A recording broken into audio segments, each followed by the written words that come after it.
Assalamualaikum warahmatullahi wabarakatuh.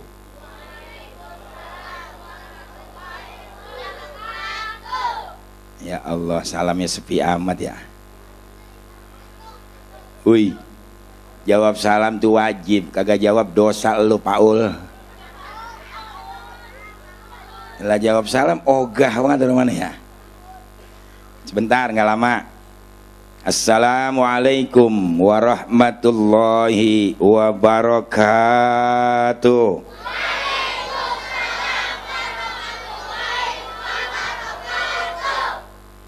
Thank you very much. Bismillahirrahmanirrahim. Alhamdulillah. Alhamdulillahi hamdas syakirin. Ilahul awwalina wal akhirin. Wassalatu wassalam ala sayyidina Muhammadin imamil anbiya wal mursalin wa ala alihi wa ashabihi wa tabi'ina lahum bihsanin ila yaumiddin. Amma ba'du, al-ghail fi kitabihil aziz wa ma arsalnaka illa rahmatan lil alamin. Shadaqallahul aliyul azim. Al-mukarramun, para alim ulama, para kiai, para asatidzat, para guru-guru, terutama al-mukarram Al-Habib Zainal Abidin yang baru saja memimpin maulid, pimpinan Yayasan Al-Ikhlas yang saya hormati, calon anggota legislatif DPRD Kota Bekasi Al-Ustadz Haji Marullah SPDI, sahabat saya Bapak Kiai Haji Ridwan, Al-Ustadz Haji Ishaq Iskandar, dan para asatidzat lainnya yang cukup banyak hadir, aparatur pemerintahan, segenap panitia peringatan Maulid Nabi besar Muhammad sallallahu alaihi wasallam, bapak-bapak, ibu-ibu, saudara-saudara sekalian yang sama-sama dirahmati Allah Subhanahu wa taala. Alhamdulillah, pada saat yang berbahagia ini kita bersama-sama memperingati maulidnya Nabi besar Muhammad sallallahu alaihi wasallam. Mudah-mudahan kita semua yang hadir mendapat rahmat, barokah dan maghfirah dari Allah Subhanahu wa taala. Amin Allahumma amin. Saudara-saudara, sungguh kita ini menjadi manusia yang paling beruntung, karena kita dijadikan daripada hamba-hamba Allah Ta'ala yang beriman. Kalau kita kembali kepada ilmu psikologi, ilmu kejiwaan, bahwa manusia ini merupakan makhluk ciptaan Allah yang terbaik, yang terindah. Tidak ada makhluk-makhluk yang jumlahnya begitu besar, keindahannya mengalahkan daripada keindahan manusia. Fi ahsani takwim, dalam sebaik-baik bentuknya. Orang biar dia gemuk, dia nggak mau bilang dirinya bebeng amat, gua nggak mau, saudara-saudara. Waktu dia ngaca, dia bilang apa? Padet gua, gitu saudara sekalian. Nggak mau, orang dirinya jelek tuh nggak mau. Yang kurus, ceking, begeng, krempeng, waktu dia ngaca dia nggak bilang, ya Allah kuru amat gua. Apa dibilang? Langsing gua. Ya. Yang hitam, waktu dia ngaca dia nggak bilang cemong amat gua. Diem. Apa dia bilang? Hitam manis gua. Nah ini ilmu psikologi. Jadi kita bersyukur Kalau kita ini makhluk yang terindah, yang terbaik. Dan yang paling baik dalam diri manusia adalah hati manusia. Yang paling baik dalam hati manusia adalah imannya manusia. Makanya Allah berfirman, ya ayuhan nas qad ja'akumur rasulu bil haqqi mir rabbikum fa'aminu khairan lakum. Hai sekalian manusia, telah datang kepada kamu seorang rasul. Siapa rasulnya? Yang kita peringati pada malam hari ini, Nabi besar Muhammad sallallahu alaihi wasallam. Dengan membawa agama yang benar, agama yang hak. Dari mana agama Islam itu dibawa? Bukan dari Amerika, bukan dari Timur Tengah, bukan dari Asia, bukan dari Eropa. Mir rabbikum, daripada Tuhan kamu, yaitu Allah subhanahu wa ta'ala, sebagai pencipta alam semesta. Fa'aminu khairan lakum, karena itu berimanlah kamu, yang mana iman itu adalah lebih baik buat kamu.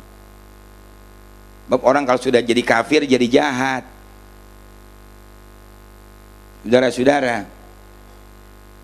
Allah jelaskan dalam suratul Anfal, inna syarrad dawab indallahil ladina kafaru fahum la yu'minun. Ndor. Ya, orang sini nggak bisa diajak perang nih, sudah kalian. Mesti ada ruhul jihad. Begitu. Lagi sekarang ini, wah, negara kita lagi hancur-hancuran. Mesti ada punya semangat, jiwa juang. Inna syarrad dawab indallahil ladina kafaru fahum la yu'minun.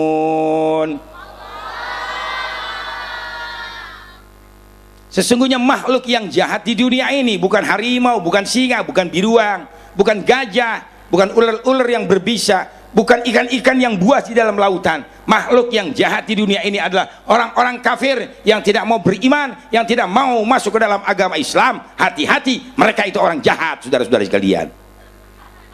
Begitu, ada yang tersinggung orang kafir, biarin aja. Jahat, saudara-saudara. Ya, besok hati-hati milih pemimpin, jangan kafir lu pilih. No, Jakarta no, gara-gara si Ahok jadi brengsek Jakarta, saudara sekalian. Bener, orang Betawi itu kemarin, tim-tim suksesnya Pozibowo yang pada brengsek tuh, cuman fulus doang kerjaannya. Dia nggak berjuang. Tim sukses Pozibowo tapi membelanya Jokowi karena fulus. Ini rusaknya umat Islam. Siapa sih orang yang gak doyan fulus coba? Siapa coba? Ibu-ibu kasih fulus no 100 juta habis dibawa ke Giant sama dia.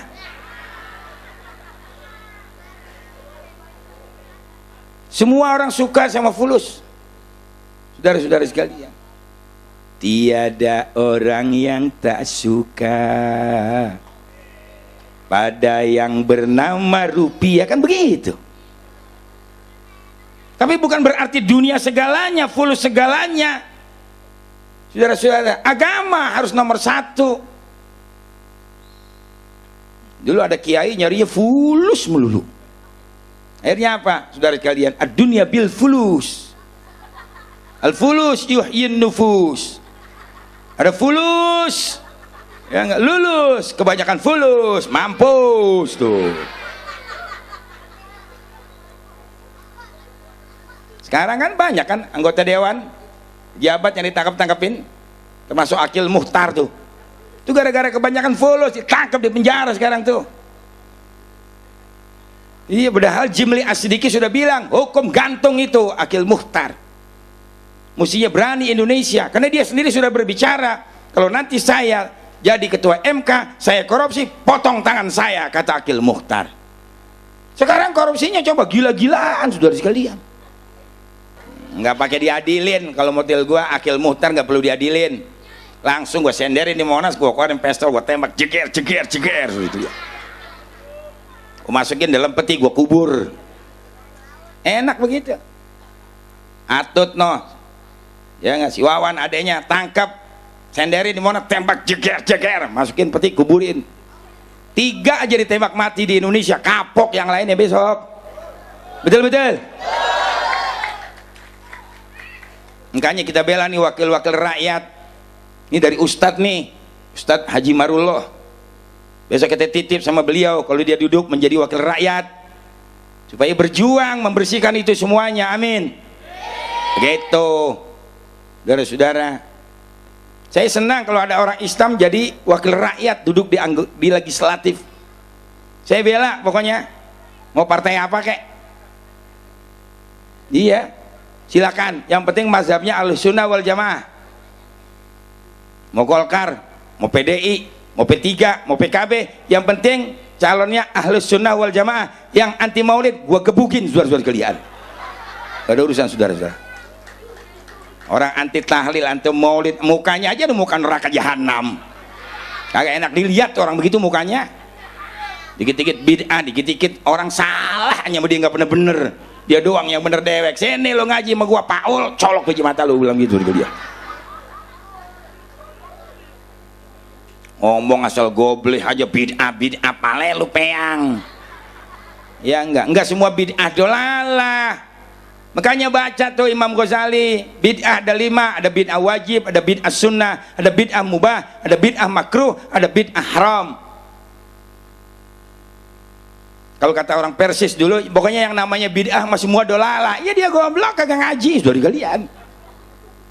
Kalau mau bicara bid'ah semua, apa yang enggak bid'ah sekarang? Betul-betul. Mang ada kamera dulu di zaman Rasul, mang ada listrik di zaman Rasul, mang ada speaker di zaman Rasul? Gak ada. Saudara-saudara, kalau semuanya bicara bid'ah semua, lo pergi haji, yang anti maulid jangan naik kapal terbang, bid'ah. Lo naik ontak berenang di laut, habis lo dimakan sama ikan hiu. Lagi nari masih goblok aja, saudara kalian. Itu teknologi namanya, antum a'lamu min umuri dunyakum. Tentang persoalan dunia kamu lebih tahu daripada aku. Silakan umat Islam maju, jangan mundur ke belakang. Makanya Quran mentafsirkan, dari dulu saya sering sampaikan, wal adiyati dobha. Kenapa diartikan demi pasukan kuda-kuda perang? Karena kendaraan yang paling hebat dari zaman Rasul sampai Pangeran Diponegoro yang bisa naik gunung turun gunung adalah kendaraan kuda. Tapi sekarang teknologi sudah canggih, sudah modern. Kalau kita orang Bojong sini, Pondok Gede, Bekasi, perang pakai kuda, lu mampus duluan, saudara sekalian.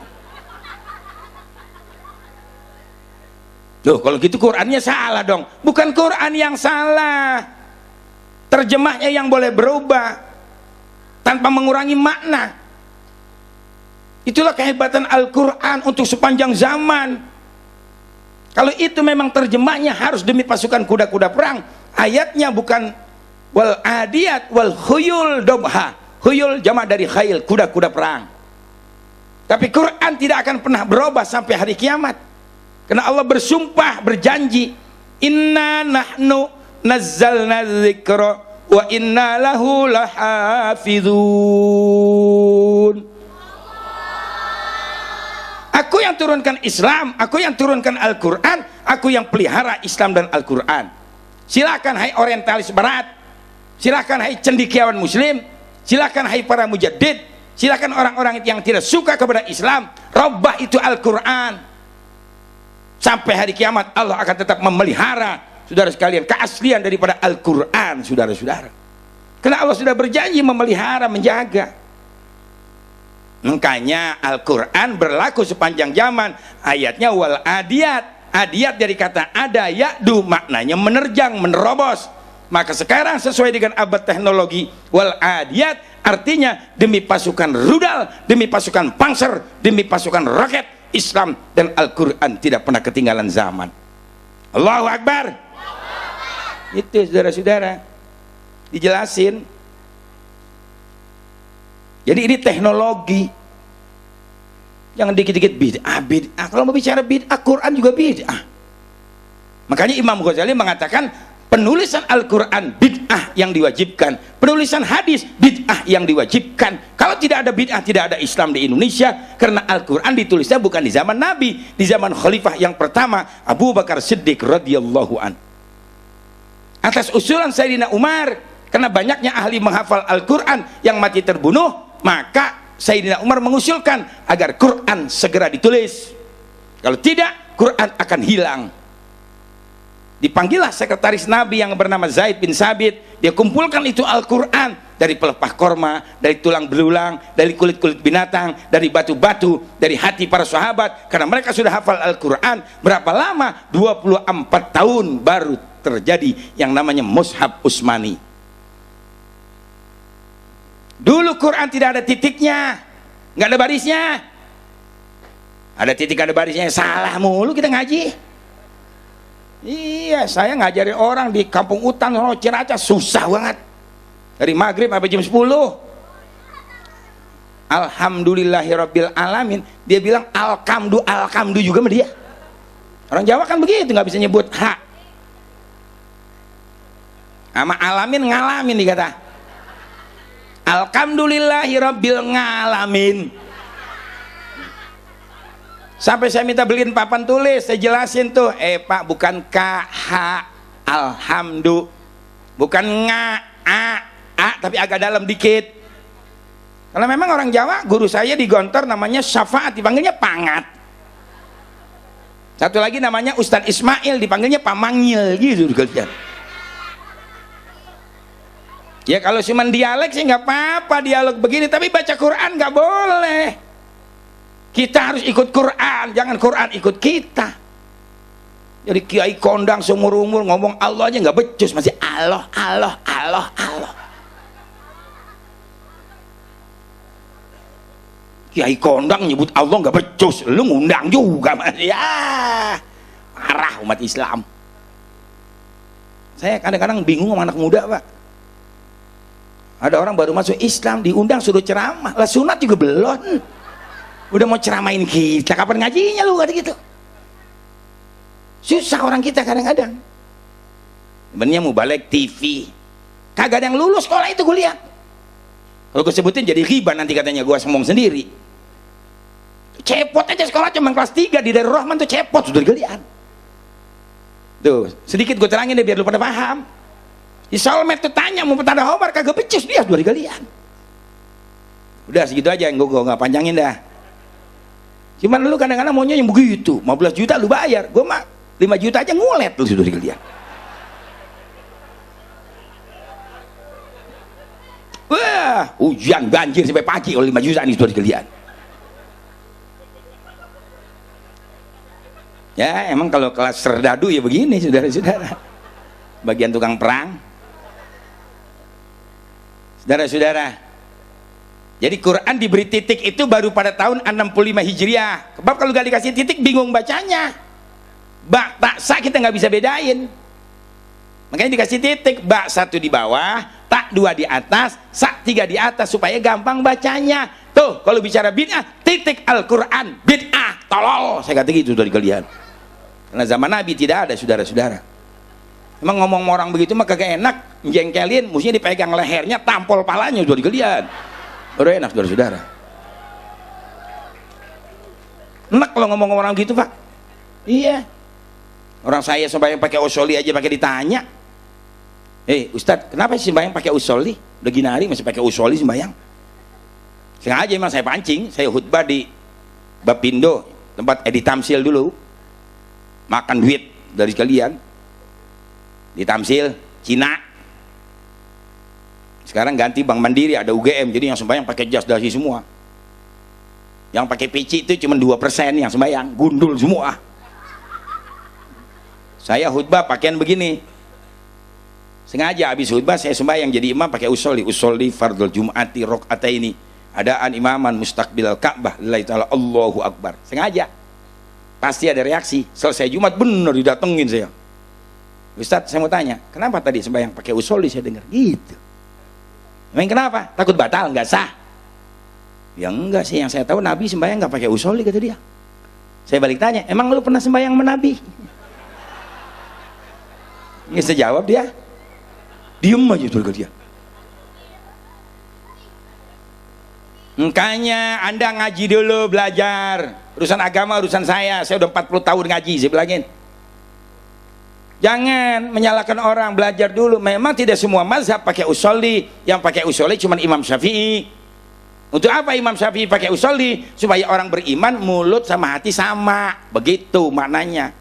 Sebab kalau orang munafik di mulut lain, di hati orang munafik. Saudara-saudara, pura-pura baik, ya enggak, angkot nyetopin, berhenti nenek-nenek taikin, mobil kosong, ayo naik. Di depan udah anak laki, diperkosa berlima nenek-nenek sudah dia. Sian kan nenek-nenek diperkosa berlima, udah kecengklak, la ilaha illallah.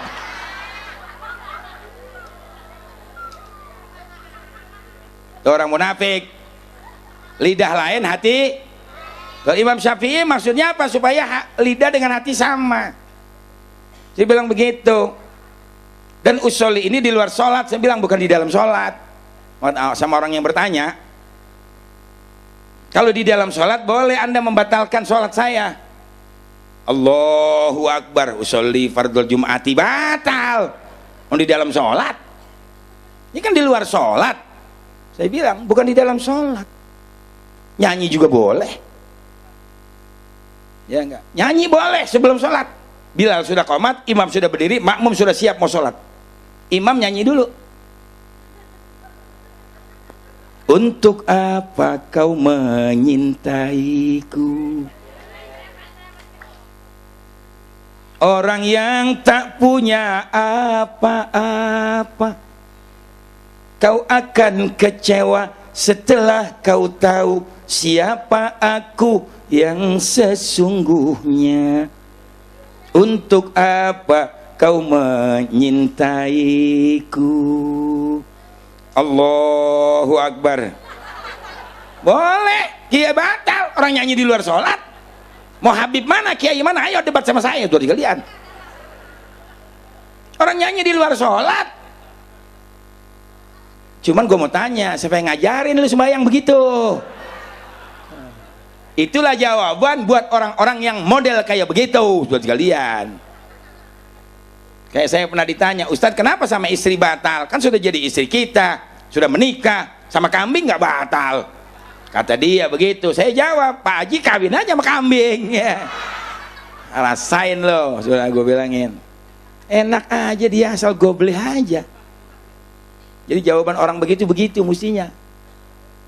Kadang-kadang saya pernah ditanya, Pak, kalau asroko kayak Habib tadi tuh, roh Nabi katanya hadir. Iya, memang roh Nabi hadir. Ya, dia tanya lagi sama saya, kalau yang bikin maulidnya rame-rame, sono bikin maulid, sono maulid. Ya enggak. Jadi roh Nabi banyak dong kalau begitu. Wah, gila juga nih orang nih. Dia bilang, hei Bung, bukan roh Nabi banyak. Nabi kan itu anta samsun, anta badrun, anta nurun, fau konuri. Nabi itu laksana matahari, Nabi itu laksana bulan purnama, dan dia cahaya di atas segala cahaya. Jadi ruh Nabi menyaksikan, begitu maknanya. Lihat malam bulan purnama sono di Cilincing, kan banyak tambak tuh. Tambak 1, tambak 2, tambak 3 sampai tambak 1000.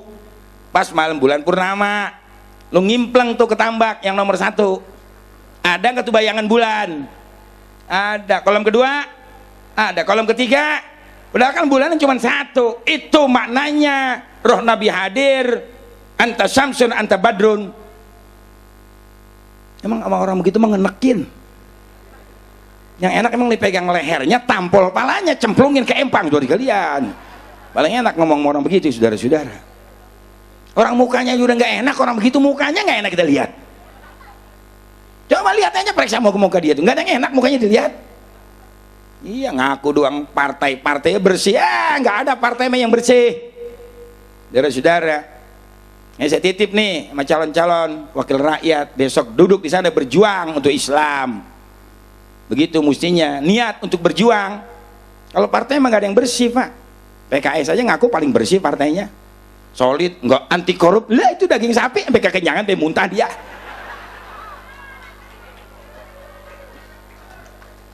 Ada yang kesinggung? Ya alhamdulillah. Gue mau ngomongnya bener. Makanya kalau bicara bid'ah semua nggak usah ngaji dulu mendingan. Tuh, jadi Quran dikasih titik bak 1, tak 2, tak 3 buat bedain supaya gampang bacanya. Di zaman Nabi nggak dilakukan. Tahun 165 Hijriah baru ada baris fathah kasroh dhammah, begitu. Tahun 265 baru ada ilmu tajwid. Hasan atau Hasan Bandung mengatakan ilmu tajwid itu bid'ah. Dia nggak ngerti. Nah, kalau ilmu tajwid untuk memperbagus membaca Al-Quran. Orang kalau sudah baca Quran bertajwid sudah berlagu itu, saudara-saudara. Apalagi dia memang orang suaranya bagus, dia mempelajari lagu-lagu Al-Quran, menjadi bertambah indah itu Al-Quran. Ada lagu Husaini, ada lagu ya Bayati sama tuh, Husaini sama Bayati sama. Lagu Hijaz, Nahwan, Syika, saudara sekalian. Ada Jawabul Jawab, begitu. Kalau kepengen lebih bagus lagi, nah itu baru Al-Quran. Hadis Nabi ditulis pada zaman Khalifah Umar bin Abdul Aziz yang memerintah tahun 99 Hijriah sampai tahun 101 Hijriah. Baru mulai hadis dikumpulkan. Sekarang dia sok banget bilangnya. Ya enggak? Itu hadis sahih apa hadis dhaif? Waduh, hebat bener. Itu hadis rawahu siapa? Begitu saudara sekalian. Saya pernah lagi pidato Isra Mi'raj 2 tahun yang lalu di Bekasi juga. Lagi membahas masalah kunut, ada yang teriak di belakang jamaah. Dia bilang kunut itu bagi mazhab Imam Syafi'i sunnah muakkadah. Kalau sampai kunut terlupa, tertinggal, harus diganti dengan sujud sahwi. Dia diri, oh tidak ada itu kunut bid'ah. Begitu saudara sekalian. Wah, ini orang belum tahu gua kali ini.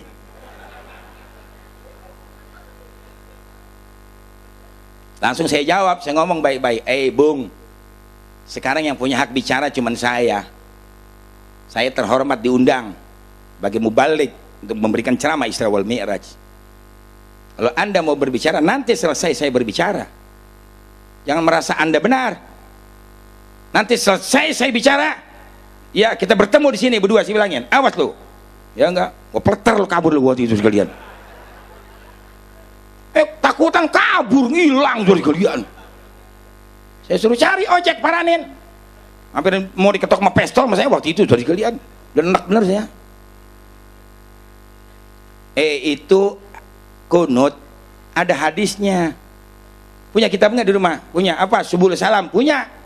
Buka di bab salat subuh. Syarat daripada Fathul Qarib. Di sana dijelaskan karena Rasulullah yaknutu hatta faraqad dunya. Kitabnya Subul Salam. Beliau Rasul itu sholat subuh baca kunut sampai meninggal dunia. Itu hadis riwayat siapa itu? Begitu kata dia lagi. Itu hadis riwayat Imam Baihaqi. Oh, saya nggak pakai Ustadz. Yang saya pakai Imam Bukhari sama Muslim. Udah sombong tuh manusia. Udah nggak mau menghormat mereka, orang-orangnya sudah berjasa. Bung, perawi itu ratusan, yang muktamad cuma 7. Itu yang kita anggap mutawatir. Nggak boleh cuma Bukhari Muslim aja yang lu pakai. Lu belum tentu kenal Imam Bukhari orang mana, gue tanya coba. Nggak tahu. Itu Imam Bukhari orang Arab apa bukan? Nggak tahu. Begitu saudara kalian. Ini yang mesti digaplok yang begini orang saudara kalian. Imam Bukhari itu orang Rusia, orang bule. Kalau Anda mau tahu, kampungnya di Bukhara sana.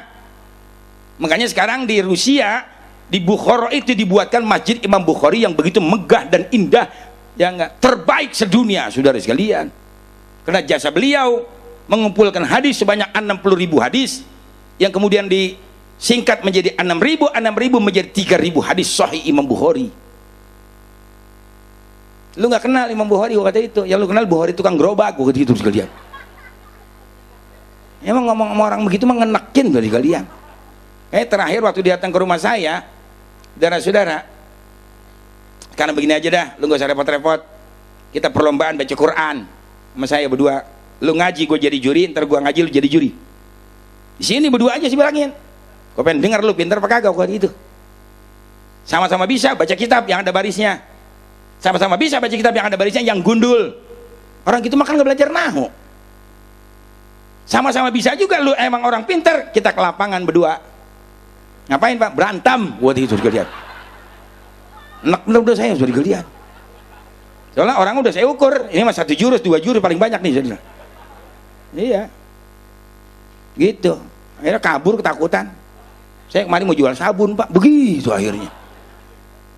Ngaku dari IKIP tingkat 5, Masya Allah. Emang kalau kita diem, dia makin keenakan, saudara-saudara. Kalau kita nggak bisa jawab, habis kita cocorin terus sama dia. Tuh, makanya kudu belajar, kudu ngaji. Betul-betul. Tuh, ada lagi bid'ah sunnah. Sunnah bid'ah, nikmatul bid'ah kata Sayyidina Umar. Sholat tarawih, karena Nabi pernah mengerjakan, dikatakan sunnah. Karena setelah 3 hari Nabi meninggalkan, maka dikatakan bid'ah. Sunnah bid'ah, bid'ah sunnah kata Imamul Ghazali. Di zaman Sayyidina Umar baru dihidupkan kembali berjamaah. Sahabat sholat tarawih cuman di rumah masing-masing. Di zaman Sayyidina Umar baru dihidupkan 20 rakaat sholat dengan berjamaah, 2 rakaat salam, 2 rakaat salam. Setelah 4 rakaat tawaf di Ka'bah. Bab sholat tarawih itu sholat senang-senang. Kita sembahyang sekarang di masjid nih, sholat tarawih 2 rakaat pulang dulu nggak apa-apa, ngopi dulu. Kita balik lagi sembahyang lagi 2 rakaat lagi, nggak apa-apa, 4 rakaat pulang lagi. Kita ngembrut sama bini dia berdua. Tuh, habis ngembrut kita mandi hadas, balik lagi sembahyang lagi, boleh orang sembahyang senang-senang. Yang penting bilangannya 20 rakaat, karena Nabi sholatnya 20 rakaat. Baca coba tuh Riyadhus Shalihin yang disarah dalam kitab Dalilul Falihin. Tuh qiyamul lail bukan sholat tahajud, bukan sholat taraweh. Qiyamul lail disarah at-tahajud. Qiyamul lail maknanya sholat tahajud, bukan sholat tarawih. Baca tuh kitab ulama yang jelasin. Kalau mereka bilang qiyamul lail tarawih. Tarawih dari 822 dirubah 443. Pergi sekarang main bola. Nih ngaji. Saya sih nggak marah. Dia mau jadi PKI gue silakan. La ikraha fiddin, tidak ada paksaan di dalam memeluk agama, silakan. Cuma saya menjelaskan duduk persoalan supaya ngerti. Ya nggak, jangan menyalahkan gua yang benar, belum tentu lu benar soalnya. Imam Malik, saudara sekalian, sholat tarawih di Mekah 20 rakaat. Hijrah pindah ke Madinah jadi 36 rakaat. Nih biar tahu, baca kitab Bidayatul Mujtahid, ada penjelasan di sana. Saya ngaji di Gontor kelas 5 itu Bidayatul Mujtahid. Kenapa Tuhan saya jadi 36? Karena di Mekah pahalanya beda. Di Masjidil Haram 1 rakaat pahalanya 100.000 rakaat. Mudah-mudahan lu pada kaya pergi haji semuanya gue doain. Tapi jangan sombong kayak Haji Muhyiddin. Pergi haji 2 kali aja ngomong mulu dari kalian. Gue udah 7 kali gue kagak sombong dari kalian. Haji Muhyiddin, ya, yang demen sama si Riyamah kagak kesampean. Akhirnya kan Riyamah kawin sama tulang togu. Akhirnya kawin sama si Rumi. Sekarang pinter ngomong, dicemes mulu Haji Muhyiddin. Iya, ada manok yang kegilaan. Haji Muhyiddin yang gak demen. Ada yang demen sama manok, ngadimin. Iya, kan anaknya Haji Muhyiddin namanya Rumana. Kawinnya sama Robi. Punya anak Habibi. Ya nonton. Enggak, jadi ustadz mesti ada nyantainya. Jangan mentang-mentang jadi ustadz sholat ngaji zikir, sholat ngaji zikir, nggak pernah ngeliat TV, nggak pernah keluar, nggak pernah pakai celana panjang, sarung wah terus mana-mana pakai tasbih, subhanallah, alhamdulillah. Ada cewek liwat merem, ustadz goblok gitu dari kalian. Susah ustadz model begitu. Susah, kaku orang begitu hidupnya Pak. Iya, ini nggak boleh, itu nggak boleh, kaku hidupnya, ribet omongnya begitu. Orang Nabi aja nggak begitu hidupnya kok. Kenapa kita mau seperti itu? Iya, kalau ada orang laki ngelihat perempuan cakep nggak demen, orang sinting itu. Bapak-bapak ini masih pada normal nih. Lu lihat perempuan cantik nggak demen, bawa ke grogol, orang gila lu sudah kalian. Orang normal mesti senang lihat orang cantik ciptaan Allah aja lu. Kemana-mana jalan goyang sama gua, goyangnya hilang. Kan gua doang kedakar sendirian gua gitu. Apa enaknya begitu? Makanya joget nggak haram. Dari sekalian boleh joget. Mana dalil Quran hadis? Ayo, mau Habib mau Kiai Ustadz debat sama saya, mana dalil yang mengharamkan joget? Nggak ada, saudara-saudara, nggak ada. Cuman Ustadz jangan joget di panggung, nggak bagus, jaga image, ntar orang teriak. Ustadz Ridwan joget, Ustadz Ishak joget, Abu Hanifah joget, ada yang lihat siapa itu joget di atas panggung? Abu Hanifah, yang satu Ustadz Ridwan, satu Ustadz itu, oh kacau Ustadz joget kalian. Walaupun itu tidak haram, Ustadz jangan, jaga image. Kalau RT boleh, RW, lurah, calon anggota dewan boleh beradaptasi dari saudara. Karena memang Rhoma Irama ngarang lagu seperti itu. Joget tidak dilarang, tak dilarang, asalkan jarang-jarang. Tak perlu sering-sering, tidak perlu, karena joget tak penting. Berjoget boleh saja, asal sopan caranya. Gembira boleh saja, asal tahu batasnya. Mari kita joget, mari kita joget, mari kita joget, mari kita joget, joget, mari joget, kan begitu lagunya. Saudara-saudara, jadi jangan berteman sama orang yang model-model begitu. Ada lagi bid'ah, bid'ah sunnah sudah di taraweh. Makanya di Mekah, di Madinah sholatnya 36. Kenapa? 1 rakaat balasannya 1000. Jadi untuk mengimbangi pahala, Imam Malik tambah 36. Di Bojong sini sama di tempat saya 1 rakaat 10. Jauh kan? Di Mekah 1 rakaat 100.000 balasannya. Di Madinah 1 rakaat 1000. Di Bojong, di Gamprit sama tempat saya 10. Mestinya di Bojong sholat tarawehnya 100 rakaat, saudara-saudara sekalian. Kalau setuju, tekan kontrak sama saya jadi imam. Insya Allah tidak kurang dari 700 ayat Al-Quran di otak saya. Saya sanggup jadi imam yang 100 rakaat. Kuat nggak kira-kira? Gempor. Udah, yang 20 rakaat saja ikutin. Ya enggak? Karena dari Nabi besar Muhammad sallallahu alaihi wasallam. Nah, itu namanya sunnah bid'ah. Ada bid'ah mubah. Nabi makan di bawah, kita makan di meja, boleh. Nabi nggak pernah makan di meja, saudara kalian, di bawah. Kan dibahas sama ulama di dalam kitab, apa hikmatnya makan di bawah tuh pakai nampan? Satu, kalau makan satu piring beramai-ramai jadi berkah. Tuh, cuma jangan jorok, begitu aja makannya. Kadang-kadang orang kampung nggak tahu diri, makan di nampan, habis itu tumpahin lagi. Jangan jorok jadi orang. Jadi tetap kita jaga Islam tuh, kebersihan, kerapian. Makan dikit, nadangin sama tangan gitu. Jadi nggak menjijikkan. Saudara-saudara, tetap rapi dan makan jangan ngacak. Bagian kita aja. Ngacak, sonok, mau. Nah itu orang nggak ngaji yang begitu. Jaga. Jadi makan yang rapi, yang bagus. Apa hikmatnya makan di bawah? Orang tuh wataknya jadi tawadu, jadi rendah diri. Orang rendah diri bukan berarti dia kalah, belum tentu, saudara-saudara. Saya sering disodok orang kalau pidato. Kiai, ustadz, siapa aja tuh. Saya udah datang dari sore, dia datang. Kiai, ini duluan ya. Anda mau ada acara? Bukan lu doang, gue juga banyak acara gue. Ya apa dah, dikasih pidato. Satu lagi, Kiai, ini duluan ya. Ya Allah, ini orang pada gak punya adab, gue kata gitu. 2 udah. 3 kali, Kiai, ini duluan ya. Nih, gue kata gitu sekalian. Iya, nggak boleh terlalu sabar juga kita. Kita ngajarin ustadz songong kalau begitu. Iya, saudara kalian, saya tawadu orangnya. Kalau di mimbar saya galak keras berbicara hukum, tidak main-main. Orang salah saya salahkan. Bukan saya benci, saya kesian sama dia. Mama Dede tuh, mana lu kira bener semuanya dia ngomong tuh. Iya, yang ngaji nenek-nenek aja pada goblok semua. Ya tahu. Kemarin malamnya saya lihat tuh waktu dia ceramah soal Valentine Day, ya Rasulullah. Udah nggak benar itu lahunya, udah nggak benar. Itu ya nidak mestinya ya Rasulullah begitu. Masa ustazah kondang segitu doang gak becus. Ada kiai pak di kampung Ambon pidatonya, utlubul ilmu, sampai gini kagak dudang lagi, orang gak laku dah.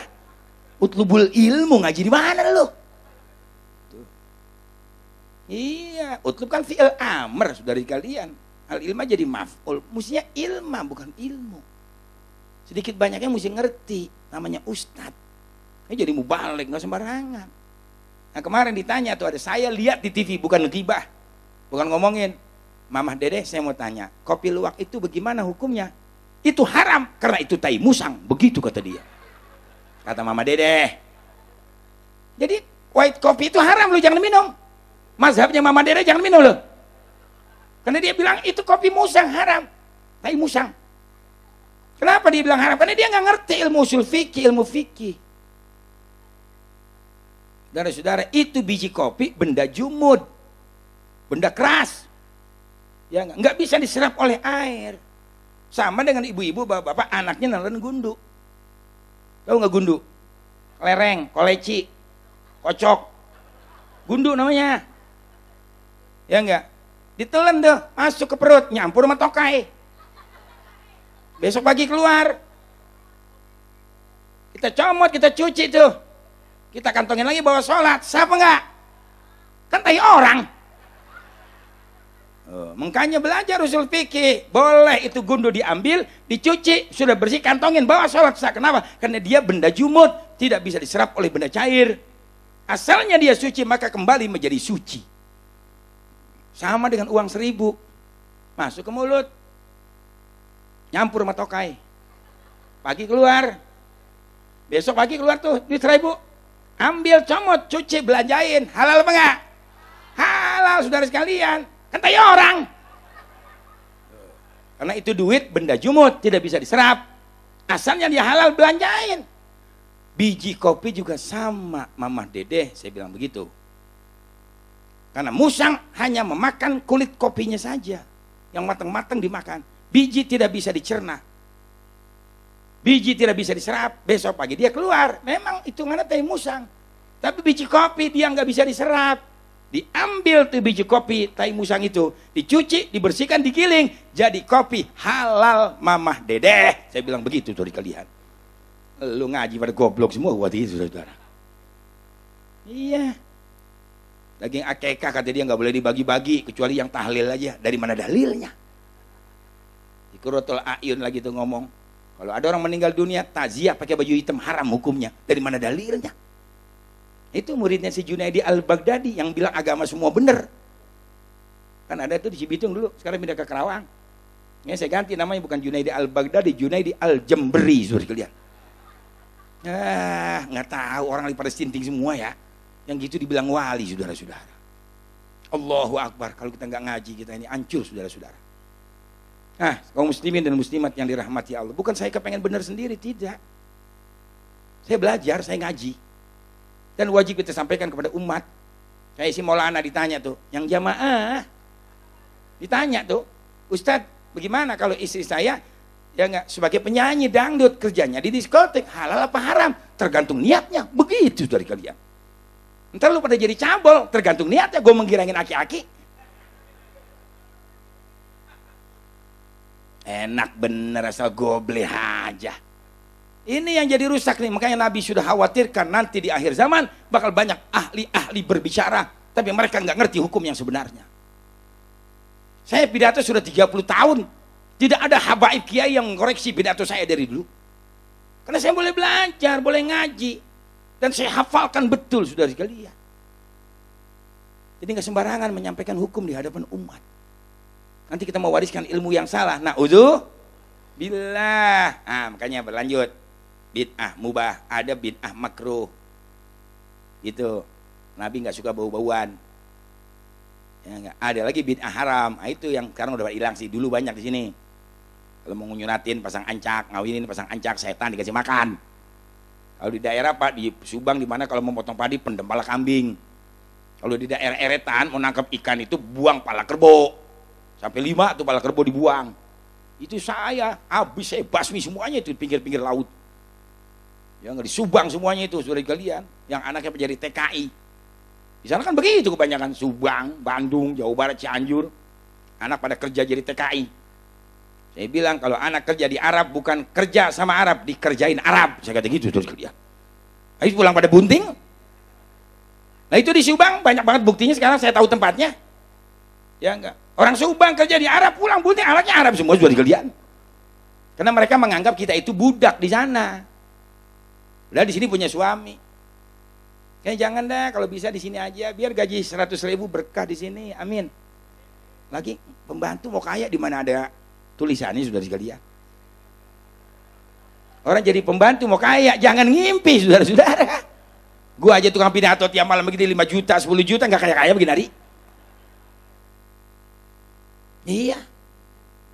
Apalagi yang namanya pembantu kerja, Allahu Akbar, jangan ngimpi. Kalau di sana bisa kaya, ada apa di balik itu? Kaum muslimin dan muslimat yang dirahmati Allah Subhanahu wa taala, ya enggak. Jadi contohnya kayak DKI, jangan sampai besok punya pemimpin seperti itu. Jokowi itu nggak bisa apa-apa. Banjir, makin banjir, Jakarta dikepung banjir.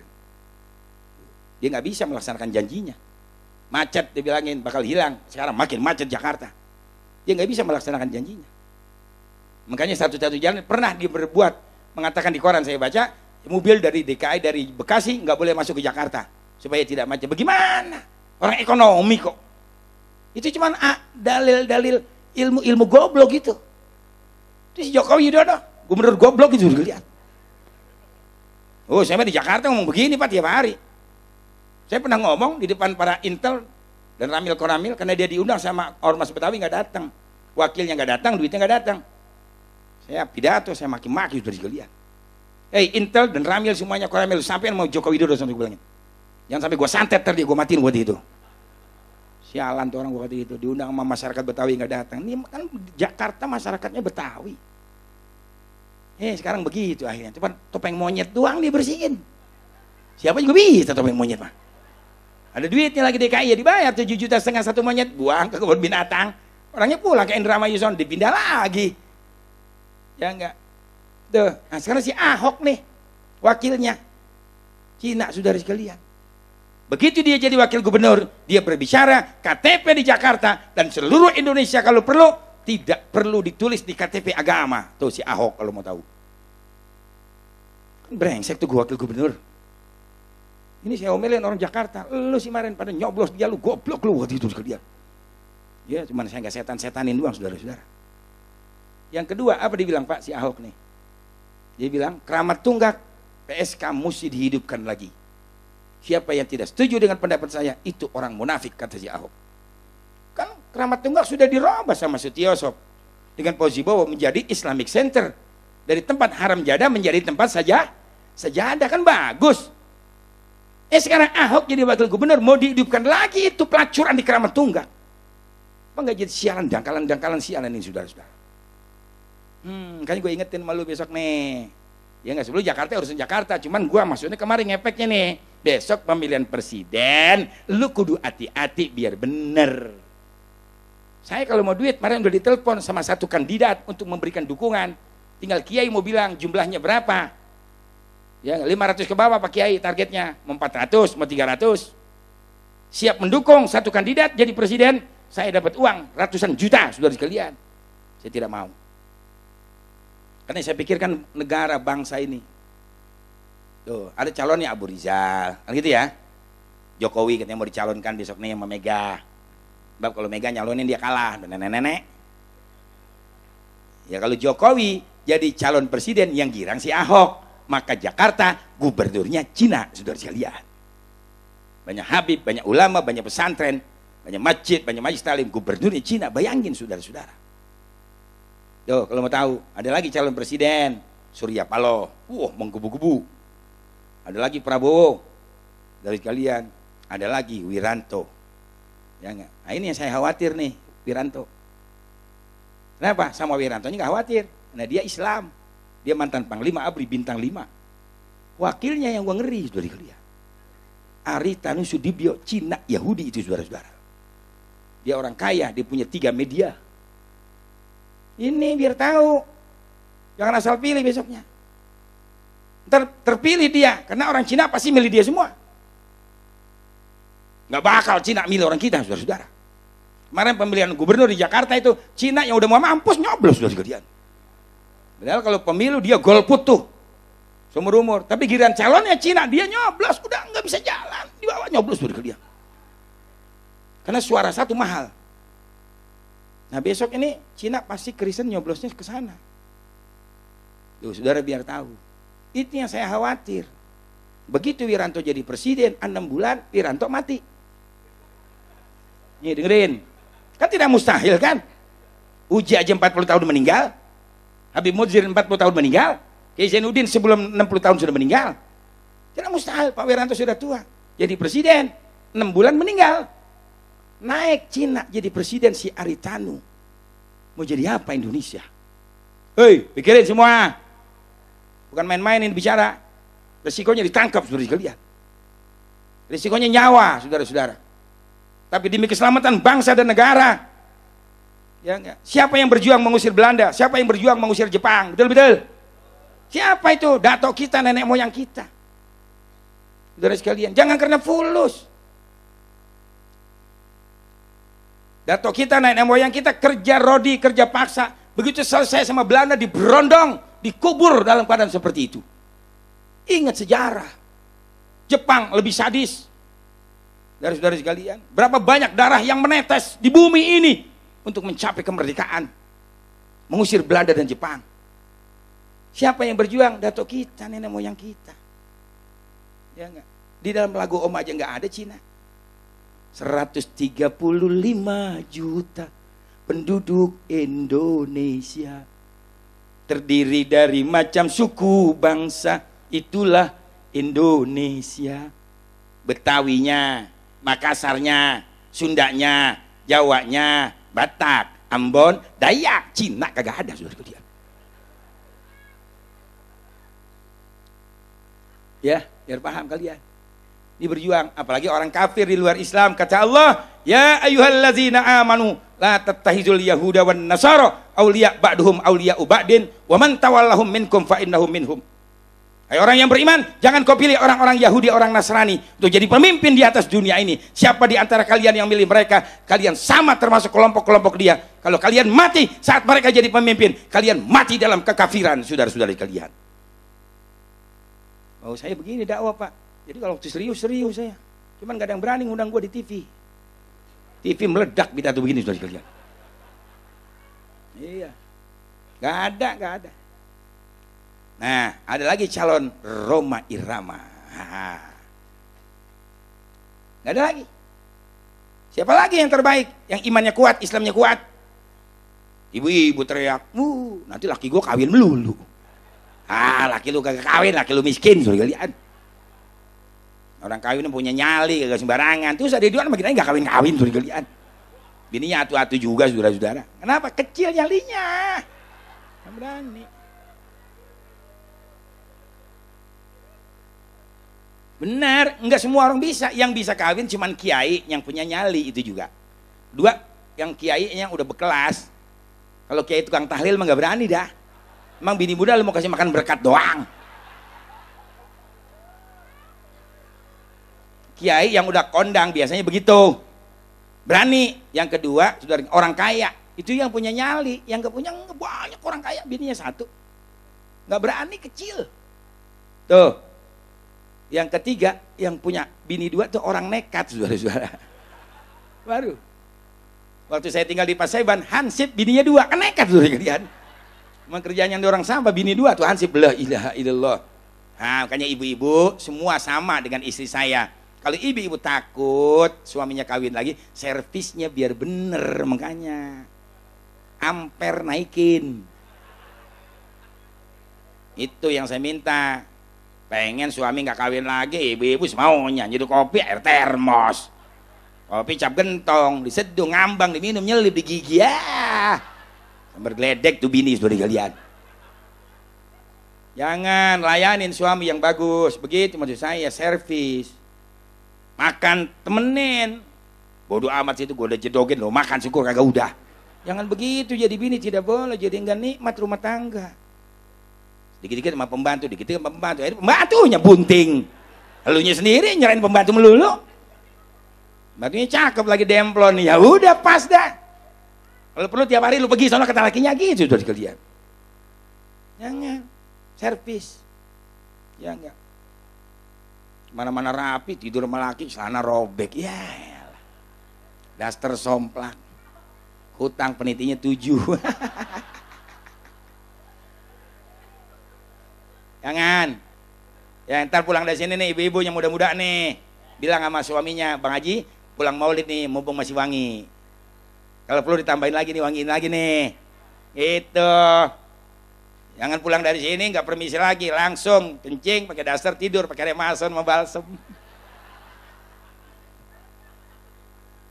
Laki begitu masuk kamar, pedes matanya, bau remason.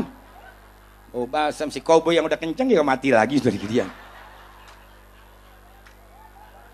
Jangan begitu, nggak boleh. Tuh. Ya enggak. Istri itu mencuci baju suami satu saja 2000 dosa diampunkan oleh Allah. Amin. 1000 pahala diberikan oleh Allah. Begitu saudara-saudara. Tapi orang laki juga kalau kepengen istri cantik, lu jangan pelit sama bini. Lu baru punya duit dikit, lu selip-selipin di kaos kaki. Jangan, bini bahagiakan. Jangan cuma uang belanja dapur doang. Senengin dia. Dia bukan bujang, bukan budak, bukan pembantu. Dia teman hidup kita, istri kita, tempat kita bersenang-senang. Dia yang memasak, dia yang mencuci, dia yang merawat rumah tangga, dia yang melahirkan anak-anak kita. Jadi istri itu mesti dibahagiakan, kasih makan yang enak, belikan baju 3 bulan sekali, paling tidak 6 bulan sekali. Syukur kalau punya duit, setiap bulan bini mesti dibeliin pakaian. Dengerin orang laki yang lagi budak lo. Belum cukup, bawa dia ke salon, permak mukanya, belikan dia alat kecantikan yang mahal. Istri saya mana saya beliin bedak yang 2,5 juta. Kulitnya putih dipakai sekarang mayar-mayar kemerah-merahan. Enak mana citolinnya tuh dilihat. Bini kalau cakep begitu. Belum cukup, bawa lagi bini ke toko emas, belikan dia emas permata intan berlian. Bini kalau cakep enak dibawa kemana-mana kagak malu, apalagi manja, pakaiannya serasi. Ini bini yang bikin panjang umur laki. Ya bini udah jelek, ngadat melulu lah. Nggak usah dibawa kondangan, dibawa nyelawat juga malu itu dilihat. Betul-betul. Mudah-mudahan yang hadir cantik semua. Makanya ntar servis yang bagus. Dari saudara. Itu agama loh, yang dibilang bukan agama. Jadi suami sayang sama istri, istri hormat sama suami. Anak-anak mesti dirawat, jangan suami kerja, istri kerja. Ya enggak. Kalau semuanya maju ke garis depan, garis belakang kosong pertahanan. Rapuh. Artinya bagaimana? Anak tidak cukup dengan sandang dan pangan. Anak tidak cukup dengan pakaian. Anak butuh kasih sayang. Jangan semuanya habis di luar waktunya suami dan istri. Akhirnya si anak kosong di rumah, nonton PlayStation, mendingan ngasih otak. Nonton video porno sama pacar. Makanya banyak anak SMP, SMA yang bunting di luar nikah karena bapak ibunya tidak ada di rumah, saudara-saudara. Betul-betul. Makanya almar'atu imadul bilad, wanita adalah tiangnya negara. Tanpa tiang coba Anda bayangkan apa enggak rubuh itu. Mari jalankan. Ibu-ibu setinggi apapun kalian, kedudukannya, kalian adalah ibu rumah tangga. Mesti bisa membagi waktu. Allah sudah tentukannya begitu. Wanita ditakdirkan yang melahirkan. Bukankah itu bukti keimanan? Coba laki-laki bunting, beranak dari mana? Perempuan yang beranak kan? Gede tuh 3,5 kilo, keluar. Tapi elastis dia balik lagi. Kalau sekali beranak hancur, orang laki nggak gandeng betah tuh dilihat. Dulu ada orang Betawi ceritanya tuh begitu. Ya enggak. Baru anak pertama dia tungguin dari pagi sampai malam pagi lagi enggak beranak. Pakai dukun, jauh manggilnya. Akhirnya udah mau hampir putus asa, lahir juga tuh bocah. Buduh. Girang banget tuh laki. Gitu beranak, anaknya lompat ke dalam. Kata dukunnya belum selesai, baru palanya doang nongol. Si laki penasaran mau lihat juga. Biarin palanya juga nongol, gue pengen lihat anak gue dari kemarin gue nungguin. Begitu lihat pala gede banget bisa keluar, bingung dia. Ya roh, pala gede begini pantas dari kemarin. Belum ntar badannya, tangannya. Akhirnya si laki dia menghayal, ya dobrak dah bini gua. Kata nih laki nih. Iya, dia nggak kembali kepada Allah. Akhirnya dia ambil pakaian, dia bebuntel, dia lapor sama mertuanya. Beh, saya permisi dah, mau kemana? Mau kabur. Yang kenapa? Habis beranak dobrak dah beh. Susah udah, saya ngelihat sendiri. Ya Allah, mantu lu baru segitu doang, udah bingung, goblok lu kata mertuanya. Lu taruh tuh buntelan, lu ikut gua ke sawah sana. Berangkat ke sawah sama mertuanya. Ada batu bata sepotong, lu ambil tuh. Bakal apaan? Jangan tanya, ntar lu liatin. Berangkat sampai di sawah kan ada lumpur sama air tuh. Lumpur campur air. Mantu lu liatin nih, gua buang di batu bata. Dibuang, duang, masuk ke lumpur kan? Lumpurnya kan kincup lagi begitu. Tuh. Bini lu sama begitu, mantu. Nggak jadi kabur akhirnya dari kalian. Allah punya urusan, kenapa harus bingung? Ya, makanya bersyukur. Ini mah cerita orang Betawi, saudara-saudara. Ya. Wanita adalah ibu manusia, janganlah bersikap seperti ayah. Lelaki adalah pemimpin wanita dalam tata kehidupan dunia. Begitulah ketetapan Sang Pencipta. Lalu mengapa kau coba merubah? Kalau aturan Tuhan sudah dirubah-rubah, semua jadi berantakan, saudara sekalian. Betul-betul.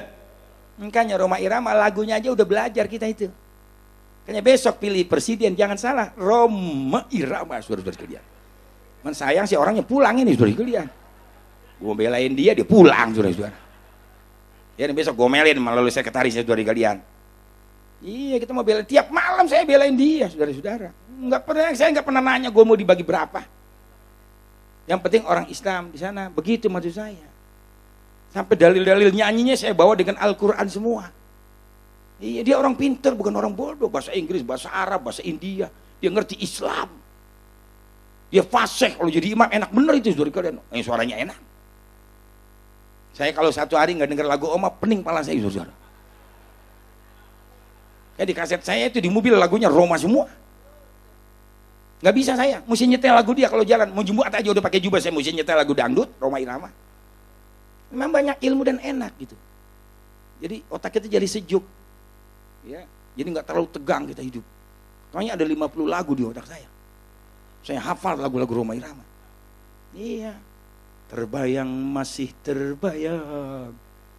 Bunga sang primadona desa. Enak lagunya. Berdebar hati berdebar, deras darahku mengalir. Enak lagunya udah. Daripada lagu Cirebon, Tarling, lagu Kiong Racun, lagu Kucing Garong. Kan ada ya lagu Kucing Garong ya? Iya. Segala peyek dilaguin. Ntar kayak Ayu Ting Ting, lagunya alamat palsu, lakinya palsu. Ayu Ting Ting. Ya, Bu, jangan begitu punya keyakinan. Rhoma Irama biar dia yang kawin. Dulu itu juga, sekarang gak kawin lagi, udah tua dia. Karena bininya 3, saya tahu. Karena saya dekat sekali dengan beliau. Ibunya Ridho, tinggalnya di Depok. Rika Rahim, emang gak punya anak sampai bikin hari. Terus kalian, emang udah begitu alokasi. Ada lagi di sono yang di Solo. Tuh, yang si Angel, calon caleg dari P3 nomor 1. Nah itu udah dicerai, sudah dikalian. Jadi karena 3 bininya, gitu. Iya. Anaknya banyak, tapi masih banyakan gua 12 anaknya. Dia nggak sampai 12, kalau saya 12 anak saya. Alhamdulillah, biangnya 3. Nah, gua kiai kalah sama Roma, sudah kalian. Alhamdulillah dokter S1 anak saya. Ini tamat lagi 2 nih tahun ini. S1 dua-duanya. 6 sudah S1 dokter sarjana. Nggak apa-apa. Betawi lama kita buang. Yang anak laki 4 jadi ustadz semua. Akhirnya berantem lu berebut tahlil. Kapan bajunya? Roba anak jadi tentara, jadi jenderal, jadi insinyur begitu. Persiapkan buat 20 tahun, 30 tahun yang akan datang. Ini saya berjuang juga berdakwah begini, Pak. Sebab kalau nanti sampai orang-orang di luar Islam jadi pemimpin di Indonesia, kayak Singapura nanti. Singapura dulu Islam tuh pemimpinnya. Wakilnya dulu Cina, saudara kalian. Begitu presidennya jatuh, ganti dia. Habis sekarang di Singapura tidak ada satu pejabat muslim. Besok tidak mustahil kalau mereka jadi pemimpin di Indonesia. Kayak besok milihnya jangan salah, Rhoma Irama. Itu. Amin. Jangan kena follow, jangan pertahankan ini agama bangsa kita, negara kita. Dia orang pintar, dia ngeliat kembang-kembang begini aja dia menyanyi. Iya, saudara kalian. Kalau kita kan dipotes, bawa kembangnya sama pacar sono. Mau Irama duduk, ambil bangku, nyanyi. Ya enggak? Hidup tanpa cinta, bagai taman tak berbunga. Hai begitulah kata para pujangga. Hidup tanpa cinta bagai taman tak berbunga. Hai, begitulah kata para pujangga. Aduhai, begitulah kata para pujangga. Taman suram tanpa bunga. Itu Omah Irama. Ada orang buta, dia mah dikarang lagu. Kalau kita mah biarin aja kecemplung. Ya hanya dia dari kalian. Terangnya dunia tak dapat dipandanginya, indahnya dunia tak dapat dinikmatinya. Terang bagi orang, gelap bagi dia, indah bagi orang, suram bagi dia. Kan gitu lagunya ya. Masya Allah, sudah enak. Omah Irama gak ada bosan lagunya. Kayaknya saya banyak menghafal lagu-lagu beliau. Lagu masalah Nabi dibangkitkan, diutus. Cukup banyak sudah nabinya yang diturunkan ke dunia untuk menyampaikan risalah pada seluruh manusia. Itu ambil kata-katanya aja, banyak kita belajar. Tuh, kayaknya mari besok jangan salah pilih presiden Rhoma Irama gitu. Hei, ada tentara, polisi, intel dengerin. Gue bukannya kampanye. Gue bilangin supaya umat Islam jangan salah besok milih pemimpin. Begitu maksudnya saudara sekalian. Kadang-kadang kita benar disalahin melulu kita. Ini bicara Quran. Kita Islam harus bicara Quran, saudara-saudara. Dan sekarang bebas, nggak seperti zaman Soeharto ada supersip. Yang bicara begini ini tangkap gua udah, sudah dilihat. Kalau sekarang nggak ada. Ya nggak. Tapi saya pernah di sidang dulu di Kodim, di Kodam, Komdak 3 hari gua. Iya. Tapi yang nangkap saya, yang laporin semuanya gua kejar keplek, ada yang gua matiin sudah dilihat. Itu Babinsa di Kampung Rambutan, saya kan orang Kampung Rambutan, masa pidato di Kampung Rambutan dilaporin sama Kodim di sidang saya. Ya enggak, saya pernah diijazahkan Hizbun Nasor sama Hizib lagi Kiai itu. Saya hajar sama Hizib, saya sembahyang hajar, tapi saya nggak matiin tuh Babinsa. Saya minta keplek aja. Akhirnya pensiun, dia pulang kampung, saya diundang ceramah ke kampungnya. Dia datang marahin saya pakai tungket 2. Kiai masih kenal sama saya liatin. Hah, PI lu ya? Iya, Babinsa Kampung Rambutan dulu. Saya jadi begini Kiai, emang gue yang ngerjain lu waktu gitu. Brengsek lu ada itu. Lu sembahyang kagak lu nggak ngelaporin gue ke Kodim, gue bilangin. Bener-bener saya gituin Pak. Iya, enak aja dia orang pidato. Kiai mah semuanya tujuannya bagus, nggak ada jelek, betul-betul. Kalau Kiai ngajarin jelek nggak benar, bukan Kiai namanya. Tapi itu juga silakan yang mau pakai syukur kagak, udah lah ikruha fiddin. Tidak ada paksaan di dalam memeluk agama. Silakan mau jadi PKI, mau jadi apa. Yang penting ini Quran mesti kita sampaikan kepada umat. Panggil lagi saya Kodam dari kalian. 5 jam saya diadilin. Enggak lama panggil lagi Komdak. 3 hari saya. Gara-gara pidato sedikit doang. Hei bapak-bapak, ibu-ibu umat Islam punya anak jangan 2, biar banyak. Besok dipanggil, tangkep gua. Itu dari kalian. 3 hari di Komdak. Ya apa-apa, perjuangan biasa. Harus membutuhkan pengorbanan. Itu belum seberapa. Di Pandeglang 1 truk tentara siap tembak semua. Saya nggak lari. Kalau mati takdir saya jadi ustadz. Sorga buat gua, saya bilang. Ya, begitu saudara-saudara. Saya nggak boleh pidato, nggak boleh baca doa. Kalau nggak bisa, biar meriam meledak ini hari gua pidato. Saya pidato, cuman saya tahu persoalan. Ini situasi udah gawat. Tinggal ngontek doang senjata. Jadi bicaranya baik-baik gitu dari kalian. Iya, jangan ngelawan arus, tidak boleh lah. Tujadil izaman qala fa'ala. Jangan kamu lawan kalau orang ngomong, gua bacok lu, bacok lah, dibacok beneran. Jangan, gua tampar lu, tampar lah, ditampar beneran. Maaf deh Bang, saya nggak sengaja Bang. Saya hilaf Bang, begitu mestinya. Nah, saya udah dijaga begitu. Ya nggak, kalau saya bicara kasar konyol saya. Bicara baik-baik, terangkan Pak Harto, Habibie, Pak Tri, yang kafir-kafir gua nggak singgung, biarin aja, nggak ada urusan sama dia. Waktu itu selesai 2 jam saya pidato. Alhamdulillah saudara sekalian, saya dipanggil Madan Ramil Koramil. Ya enggak, Pak Kiai, galak tuh ngomongnya. Ada apa Pak? Kenapa bicaranya enak-enak begitu gitu dia? Loh, emang ada apa Pak? Kemarin bicara di Sekati kasar Kiai ngomongnya. Golkar masuk neraka, pejabat masuk neraka, jaksa masuk neraka, begitu emang benar begitu ngomongnya. Ya dulu emang gak ada yang berani dah ngomong Golkar suruh kencingin, gak ada yang berani, cuma gue doang tuh dikelihat. Orang PDI saya suruh ganti gambar, jangan banteng ontak. Ayo nyeruduk melulu, gue gedek tuh kalian. Mabok mulu sudah ke PDI kerjaan itu. P3 mau gambar Ka'bah, Allahu Akbar, udah di atas korupsi juga. Dulu ini yang tersinggung. Ya enggak, makanya saya bilang ganti tuh P3 gambar jangan Ka'bah, centong bakal nasi waktu itu. Udah enak bener saya saudara-saudara. Pidato dulu begitu, cari kasetnya kalau nggak percaya. Ada masih kaset yang punya itu. Kata saya, saudara-saudara, bukan bohong. Jadi saya menyampaikan benar-benar kepada umat. Ya nggak, itulah perjuangan. Ya nggak, akhirnya saya tanya apa? Begitu jawabannya. Oh begini Pak, kalau kemarin di sana begitu, Quran lagi begitu. Tadi di sini begini, Qurannya lagi begini. Begitu saya bilang. Maka apa? Kalau tadi pakai salah, saya habiskan katanya begitu. Oh nggak usah begitu Pak. Kalau Bapak nggak suka tembak aja saya bilangin. Kalau nggak jaga di jalanan selesai urusannya. Kenapa harus begitu? Kalau nggak panggil surat tangkap saya besok. Adilin saya bilangin. Nggak berani dia. Saya sembahyang lagi pulang ke rumah. Baca tuh Hizbun Nasr sama Hizb dari Kiai Bustami. Sebulan mati semua tuh sekalian. Apalagi di Cirebon Perongol cuma seminggu umurnya tuh camat. Saya diusir mentah-mentah. Abu Hanifah tidak boleh pidato. Begitu kata dia. Baca doa ada Pak. Baca doa juga tidak boleh. Nginep di Cirebon tidak boleh. Di sweeping semuanya hotel. Cirebon bukan punya Abu Hanifah. Pulang ke Jakarta. Begitu. Diusir saya. Ya Allah, orang pakai jubah begini diusir. Saya bilang sama panitia, sabar. Masih panjang perjalanan kita. Dia lagi berkuasa, boleh jadi menang. Saya bilang gitu. Ya, tunggu seminggu. Paling lama 3 bulan saya bilang. Ada apa Kiai? Udah lu jangan banyak ngomong, tungguin aja waktu itu. Ntar ada berita penting lu telepon gua. Sepulang saya sembahyang lagi, hajar lagi itu sama Hizbun Nasr, sama Hizb dari Kiai Bustami itu. Minggu camat di kantor lagi duduk, mati duduk kerja. Telepon saya, Kiai camatnya mati di bangku di kantor. Nah, kan gue udah bilang dari kemarin lu. Orang yang main-main sama Kiai mesti dimatiin sih bilang gitu dari kalian. Di sini ada yang penasaran sama gue, enak gue matiin dulu dari kalian. Ya, gue mah kuat sembayangin kalau ada orang brengsek dari kalian. Saya belanya agama soalnya. Kalau gue mau cari onggo nggak begini, ini nyawa taruhannya. Saya bela agama, bela Allah dan Rasulnya. Betul-betul? Gak ada saudara sekalian, susah.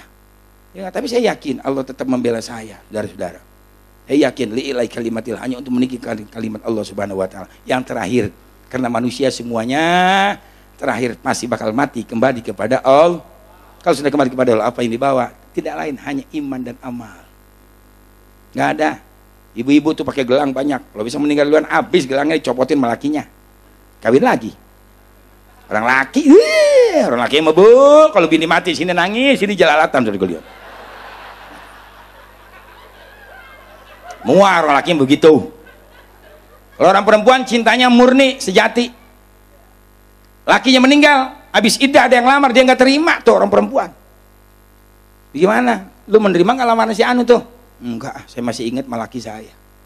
Dia baik, disayang sama saya, sama anak-anak. Lagi cukup, harta ditinggalin.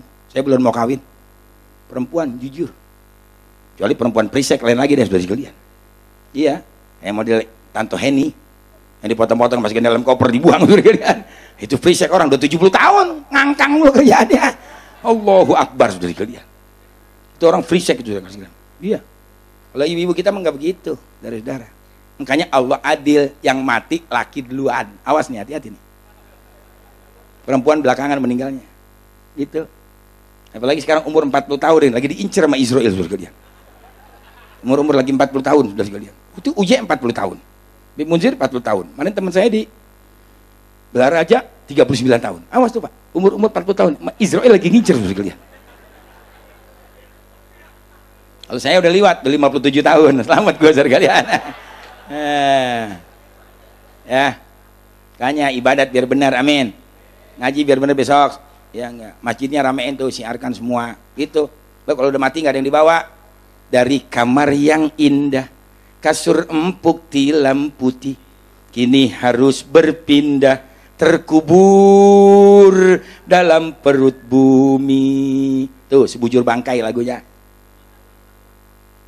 Itu kalau selama ini diri berhiaskan emas intan permata bermandi cahaya, tetapi kali ini di dalam kuburnya gelap pekat mencekam tanpa seorang teman, terputuslah pergaulan, terbujurlah sendirian, diri terbungkus kain kafan.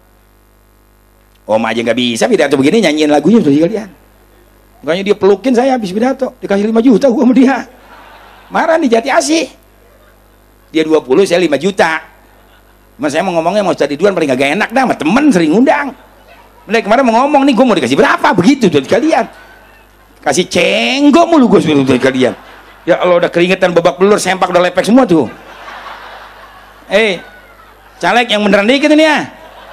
Urusannya, besok mau gue ogah, adunan lagi cenggok nih dari kalian. Najis gue dari kalian. Ya, biar dipikirin ngomong begini. Itu menurut saya. Lah nggak sesuai nih, badan begini sakit, tenggorokan lecet. Emang jubah dicuci sendiri nih, kan di laundry. Sarung di laundry. Patunya aja di Spanyol tuh dari kalian. Nggak ada, lu cari pasar baru nggak ada Spanyol ini dari kalian. Waktu gua nonton Ronaldo kemarin main bola, saudara-saudara, gua beli sepatu nih. Ya, gitu. Wajah dan tubuh indah yang dulu dipuja-puja kini tiada lagi, orang sudi menyentuhnya, jadi santapan cacing tanah. Habis dah dimakan sama cacing, dilebok. Nggak usah setahun, 6 bulan, 3 hari habis bersih dimakan sama cacing. Tuh orang kalau sudah mati ya enggak, jadi santapan cacing tanah sampai yang tersisa kerangka. Begitulah suratan badan ke bumi dikembalikan. Kebanyakan manusia terlena sehingga tua, bahwa maut kan datang menjelang. Sampai di sini aja. Besok jangan salah, pilih Presiden Rhoma Irama. Woi, dengerin nih. Pilih calon kita nih, Ustadz Haji Maruloh, calon legislatif dari Partai PKB, saudara kalian. Belain orang kita, teman kita. Siapa lagi yang jadi calon? Belain teman kita. Biar duduk, jangan si acong lo belain. Jangan orang kita bela. Biar mereka duduk jadi wakil kita. Mudah-mudahan besok ada kontribusinya. Amin. Buat jalan, buat masjid, buat musola, buat anak yatim, insya Allah. Andai kata enggak juga dia udah orang Islam, tapi abong amat. Terus kalian, makanya kalau saya mah ada caleg pelit aja saya nggak belain buat kalian. Caleg pelit najis gue buat kalian. Lu menyalon pelit, jangan jadi caleg mah jangan pelit, bantu panitia peringatan maulid, betul-betul itu. Lu minta ngomong tapi pelit, ngapain? Jangan, saudara. Jadi harus rahman, harus rahim. Pokoknya orang pelit mah jangan ditemenin, sumpahin saudara kalian. Orang pelit mah nggak ada manfaatnya, hidup nggak ada, buat dirinya aja nggak ada, betul-betul. Nah ini saja, kurang lebihnya mohon maaf. Jangan lupa besok pilih Presiden Rhoma Irama. Bismillahirrahmanirrahim. Alhamdulillahirabbil alamin. Allahumma shalli ala sayyidina Muhammad wa ala ali sayyidina Muhammad.